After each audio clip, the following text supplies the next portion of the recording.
Welcome to Davos Diaries. The World Economic Forum is an important congregation of decision makers of governments and businesses, along with renowned academicians and economists from around the world. Let's hear what the delegates of the World Economic Forum had to say about their experience at Davos. Oh, it's much bigger now. Many more people. It used to be much smaller. Traffic in Davos is much more, and the crowds are much more. It's been more than 20 years in Davos. Earlier times, Davos was a much quieter place. We even had a sports day in the 4 days that or 5 days we were here. But now, clearly, there's a lot more happening, a lot of activities. As you know, it's a mix of events. So you have the regular seminars and sessions, and then you have special events to which you're invited. And so it's a great opportunity to sort of hear new, brilliant thinking from across the world and to meet people who you otherwise might not have had the opportunity to meet. This is my first experience of being here all the 5 days, and I'm having a great time. I've noticed that, all the sessions that are talking about the theory of capitalism, how the overpaid bankers, the euro, and whether Greece will collapse and Italy will not, are gloom and doom. And all those sessions are open and you can get seating all the time.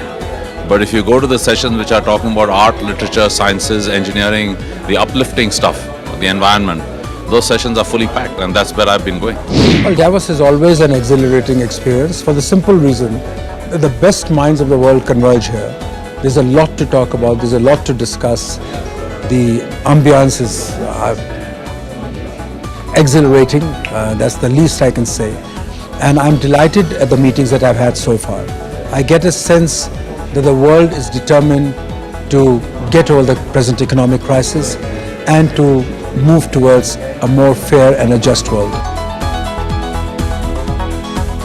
The mood at Davos was a mix of optimism and pessimism about the global and the Indian economy. Clearly the global economy is under stress. The Eurozone will be an issue. Looks like after hearing Merkel here and other people that they will be able to sort out their problems, but not completely, so there will be a slowdown. But India seems to be doing very well. So in 2012 we've started very well. The stock market is up about 15%. The rupee has firmed up again about 5 to 7%. And I think some reform announcements like 100% FDI and single brand retail, etc. have come through. So I think it's a very good start to 2012, and I hope the good start continues and the year ends up well for the economy. This time the focus is largely on Europe, the sovereign debt crisis that's facing Europe and its impact on the European economy and the global economy. So a lot of discussions centering around that. My takeaway from what I've heard so far, I'm not an expert in European affairs, but my takeaway is that collectively a way will be found to channel resources, efforts, policy to pull Europe out of this crisis. Investors worldwide should be bullish about India. The 9% has slowed down to 7% is not the end of the world. In India, the only other thing that I have to add is that we have to be conscious of the fact that it's a competitive market and capital will flow to the highest return and the highest opportunity.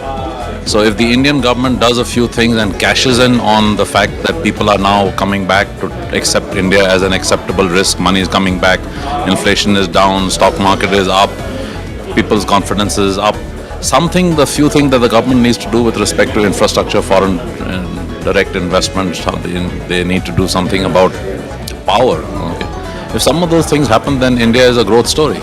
If they don't, then India is not. I think there are problems in the world economy, but the recent IMF forecast has said that the global economy will, despite everything, grow at 3.8%, which is not a very, very bad sign. I think there is a problem, but I would not rate it as a crisis of unmanageable proportions. The collective ingenuity of the world leaders will see through the crisis. I'm hopeful. As far as the Indian economy is concerned, even after revising our growth forecast, we still hope to grow by 6.9% in GDP terms in this very year. And over the 12th five-year plan, we hope to be able to grow by 8.5% in GDP terms, which I think under the present circumstances is quite a remarkable achievement. I continue to be hopeful, and my hope is not based on any flight of fancy, it is based upon facts. There have been some problems within the country. We have not been able to move as fast as we wanted to as far as the second generation economic reforms are concerned. But the government at the level of all the senior ministers, including the Honorable Prime Minister, has said that we continue to have faith in our ability to move forward. We will stay the course. The Indian economy has to grow by 8.5 to 9.5% during the 12th five-year plan. I think we should clearly view at the long-term macro perspective in India. I agree that at the moment we have a little bit of a negative to skepticism sentiment going on across the globe, and I think the euro crisis and some other issues are definitely bothering a lot of people.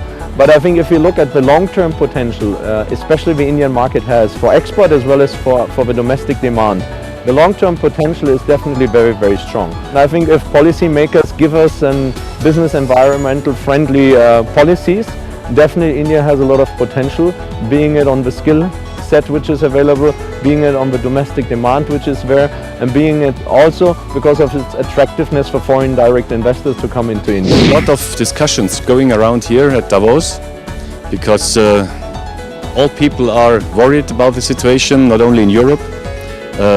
The situation as a whole in a lot of countries and states is difficult because the sovereign debt situation is the same for United States than for China, for emerging markets than for Europe. And it is very difficult to work out in a very short time the right solutions. Driving on ice, skiing, shopping, socializing and discussions at the World Economic Forum. There's something for everyone at Davos. That's all in this edition of Davos Diaries. See you next time.